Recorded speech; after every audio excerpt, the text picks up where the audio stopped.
Hello दोस्तों, श्री शिवाय नमस्तुभ्यम, हर हर महादेव।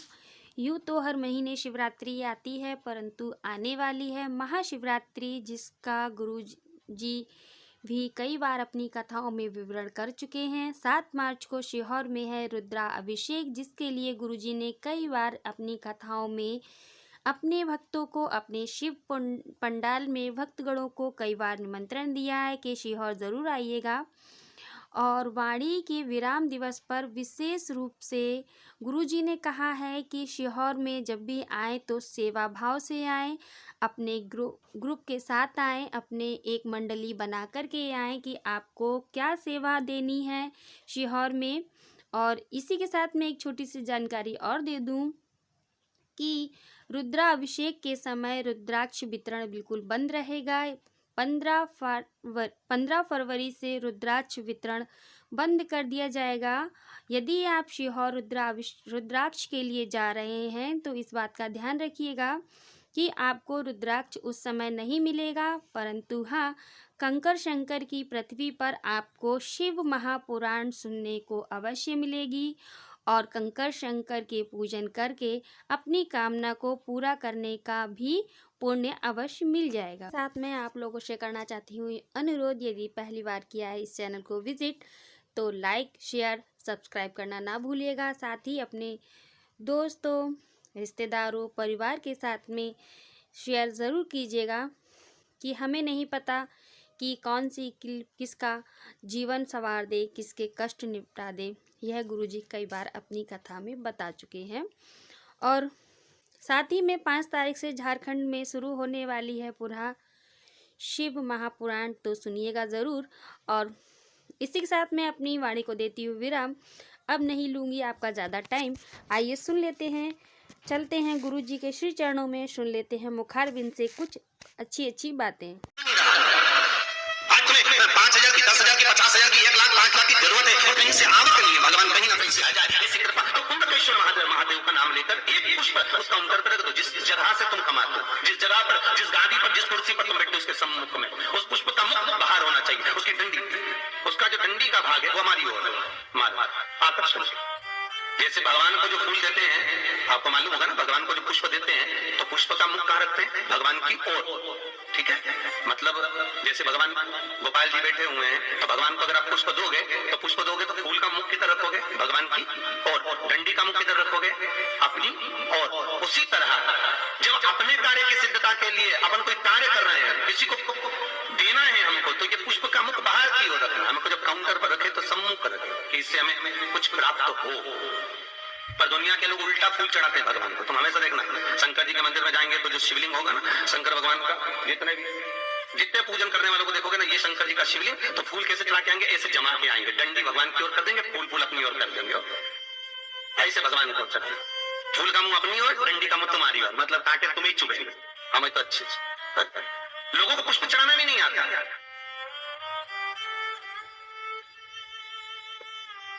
कितने पुष्प भगवान को देना चाहिए? बोलो रे भाई। भगवान को रिझाने के लिए कितने फूल भगवान को देना चाहिए?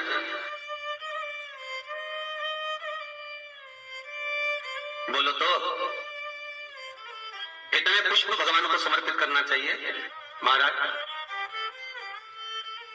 भगवान को कितने पुष्प देना चाहिए रिझाने के लिए? भगवान को, अब यहां से आवाज आई थी, 4 पुष्प भगवान को समर्पित करना चाहिए। कितने पुष्प? 4। बचपन, जवानी, अधेड़ी और बुढ़ापा, 4 अवस्था संवारने के लिए भगवान को 4 पुष्प दिए जाते हैं। पुष्प देते समय जिस दिन तुम भगवान को पुष्प दे रहे हो उस दिन हमें कुछ भी नहीं कहना, हमारी तरफ से ये पुष्प भगवान से कहे। पुष्प भगवान से क्या कहता है कि भगवान मुझ में जैसी सुगंध है वैसी इसके जीवन में सुगंध देना। पुष्प कहता है भगवान जैसी मुझ में ताजगी है इसके जीवन में वैसी ताजगी देना। पुष्प कहता है भगवान जैसे मेरी पत्तियों में रस है इसके जीवन में खुशियों का रस भर देना। ये पुष्प कहता है भगवान से। हमें नहीं कहना भगवान से, भगवान को पुष्प दे दिया तो भगवान समझ गए। अब पहले कौन सी कंजन, कहा शादी में गए थे राम, तो याद आया स्टेज पे ऐसा लड़का घुटना टेक के, हाँ ऐसे तो राम ऐसे दे रहा है। तो हमने पूछ लिया भैया ये हमारे यहाँ तो ब्याह में जब भावर होती है उसके पहले जयमाला कराते हैं, माला पहना देते हैं, तो ये फूल मूल का चक्कर तो हमको समझ में नहीं आया। तो हमने पूछा ये फूल काहे को दिया है? तो कहा गुरु जी समर्पण के लिए दिया है। हमने कहा बहुत बढ़िया। तो हमने कहा गोभी का दे देता तो सब्जी तो बन जाता है। अब समर्पण के लिए देव मना नहीं है, पर हमारे यहाँ ऐसा विधान नहीं है फूल वगैरह देने का।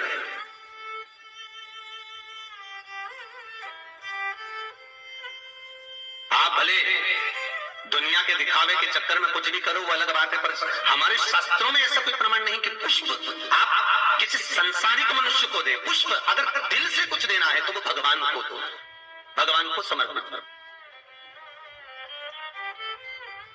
हाँ, कोई गुरु है, सतगुरु है, हम तो उनके लिए भी कहेंगे अगर कोई गुरुजन आया तो उसको पुष्प देने की जगह पत्तियां निकाल कर उसके चरणों में बिछा दीजिए हमारा गुरु के चरणार्थ। जैसे शबरी अम्बा, आप ही के यहाँ की शबरी अम्बा रोज सेज बिछाती थी, गुआरी काटती, लगाती, भगवान के लिए सेज बिछा कर रखती, भगवान आएंगे इंतजार करती, बाट जोती आएंगे। बच्चा तुझे बताने के लिए आया, उस बच्चे में राम दखन नजर नहीं आया? वो आया तो बच्चा भी था बताने के लिए कि उधर मत जा, उधर जाना मत। फिर क्यों गया? हम अपनी जिंदगी को बस ऐसे ही जी रहे हैं। हम भगवान को मंदिर में ढूंढने का प्रयास कर रहे हैं, हम परमात्मा को मंदिर के अंदर जाकर ढूंढने के लिए पहुंचते हैं। पर एक बात याद रखना, एक पत्थर की मूर्त, एक पत्थर का टुकड़ा मंदिर के अंदर जाता है और भगवान बन जाता है।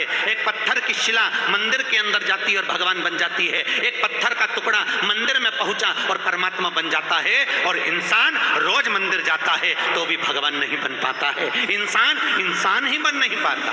बड़ा कठिन है महाराज। वही छल, वही कपट, वही छिद्र, वही बेईमानी, वही प्रपंच, सब उसी में समाया, सब उसके अंदर। वो भगवान कहां बना? वो इंसान नहीं बन पाया तो भगवान बनने की तो बात ही दूसरी। पत्थर बदल गया मंदिर में जाकर, पत्थर का टुकड़ा बदल गया मंदिर में जाकर, पत्थर की शिला बदल गई मंदिर में जाकर, पर मनुष्य नहीं बदल पाया। वही कपट, वही छल, वही प्रपंच, वही बेईमानी, सब वही की वही। भगवान मिले तो मिले कैसे? कैसे मिलेगा महाराज? बहुत देर तक भगवान के सामने हाथ जोड़कर बैठे रहो और क्यों भगवान तुम मिल जा। तो भगवान बोले कि तू तो घर से फ्री आया और बैठ गया, पर सुन तो, बैठने से परमात्मा नहीं मिलता। कहा थोड़ी देर बैठकर मेरा नाम स्मरण तो दिल से कर ले। नाम स्मरण तो स्मरण करेगा, दुख का अपने आप मरण हो जाएगा। तो जब तो भजन कर तो हम जप नहीं पाए। आप सब तो किस्मत वाले हो। हमने कल भी कथा में कहा था आपके बराबर कोई भाग्यशाली नहीं है जो बैसाख के महीने में मां कमला के नगर में कमलापति की कथा सुन रहे हो। ये आप किस्मत वाले हो। और फिर निवेदन करूंगा, अभी चुनाव का समय चल रहा है, जब सारी नदियों और सारे तीर्थों को हम नहीं जा सकते, तब संतों ने कृपा करी और संतों ने शिव महापुराण की रचना करवाई। वेद व्यास जी से कहा एक पुराण की रचना कर दो, तो शास्त्र कहता है अगर सारे तीर्थों में नहीं जा सकते, सारी नदियों में स्नान नहीं कर सकते, तो एक बार शिव महापुराण की कथा में जाकर बैठ जाओ, सारे तीर्थ और नदियों का पुण्य फल प्राप्त हो जाएगा। सारे तीर्थों का, सारी नदियों का फल यहां प्राप्त हो जाता। संत नामदेव जी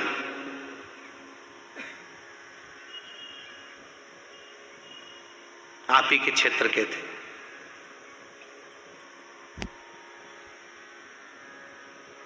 नामदेव जी की कुटिया में आग लग गई, झोपड़े में जहां बैठ के भजन करते थे। आग लगी, नामदेव जी आए और नामदेव जी ने आकर देखा मेरे इस घर में आग किसने लगा दी। पर नामदेव जी को लगा मेरी तो किसी से दुश्मनी है ही, संत की दुश्मनी किसी से नहीं होती, वो तो भजन में लगा रहता है, तो फिर आग किसने लगाई?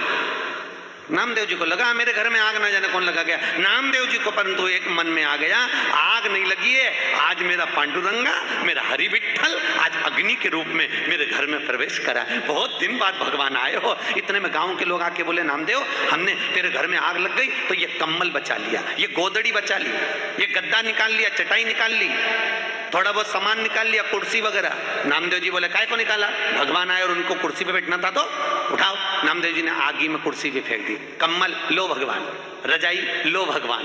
इतने में गांव के लोग क्या कितना मूर्ख है, हमने तो इसका भला सोचा और ये उठा उठा के और आगी में डाल दिया। गांव का सरपंच बोला सुनो रे, रात को ठंड लगेगी ना, जब मालूम पड़ेगा, कोई भी अपने घर से एक कम्बल रजाई मत देना, इसको पड़े रहने देना ठंड में। नामदेव जी महाराज रात्रि को आम के पेड़ के नीचे सोए, विट्ठल विट्ठल पांडुरंगा पांडुरंगा कर करके सो गए। भगवान को लगा इसने अग्नि में मेरा दर्शन करा तो मुझे जाना पड़ेगा, और तुरंत उसी समय पर भगवान, उसी पल उसी घड़ी भगवान तुरंत वहां पहुंचे, वहां जहां नामदेव जी महाराज थे। भगवान ने देखा कुकड़ के नामदेव सो रहे हैं। भगवान ने उसके लिए सुंदर महल बना दिया, सुंदर घर, सुंदर मखमल का गादी तकिया लगा दिया, रजाई ओढ़ा दी। अब सुबह सुबह सारे गांव के लोग सरपंच साहब के साथ चले, चलो जरा देखें नामदेव मरा कि जिंदा, चलो जरा। और सारे गांव के लोग मिलकर नामदेव जी को देखने के लिए गए, और जो देखने के लिए गए वो तो आराम से मखमल की रजाई ओढ़ के तकिया लगा के चकाचक सो रहा। इतने में गांव के लोगों ने नामदेव को उठाकर पूछा, क्यों रे नामदेव, ये इतना अच्छा मकान किसने बनाया, घर किसने बनाया? नामदेव जी कहे भैया बस बनाने वाला बना गया। नामदेव कोई तेरा पहचान वाला आया था? हाँ। नामदेव घर बड़ा अच्छा बनाया। नामदेव उसको घर बनाने का बड़ा आइडिया, बड़ा सुंदर बनाया। नामदेव एक घर हमारा बनवा दे। नामदेव जी ने कहा बनवा दूंगा। कब बनवाएगा? नामदेव ने कहा आग लगाओ पहले अपने घर में, तुम घर में आग लगाओ, वो बना के चले जाए। विश्वास पूर्ण हो, भरोसा पूर्ण हो, और जिस दिन विश्वास और भरोसा पूर्ण हो जाता है उसी दिन परमात्मा का दर्शन हो जाता है। महाराज बिंदुक अपनी पत्नी से कहता है, जहां सत्संग। आशा करती हूँ गुरुजी की बताई हुई बातें लगी होंगी अच्छी। कौन सी बात आपको सबसे ज़्यादा अच्छी लगी कमेंट सेक्शन में ज़रूर लिखिएगा। हर हर महादेव लिखना तो बिल्कुल मत भूलिएगा। यदि पहली बार किया था विजिट तो लाइक शेयर सब्सक्राइब करना ना भूलिएगा, और अपने दोस्तों के साथ शेयर ज़रूर कीजिएगा। रखिएगा अपना ख्याल, अपने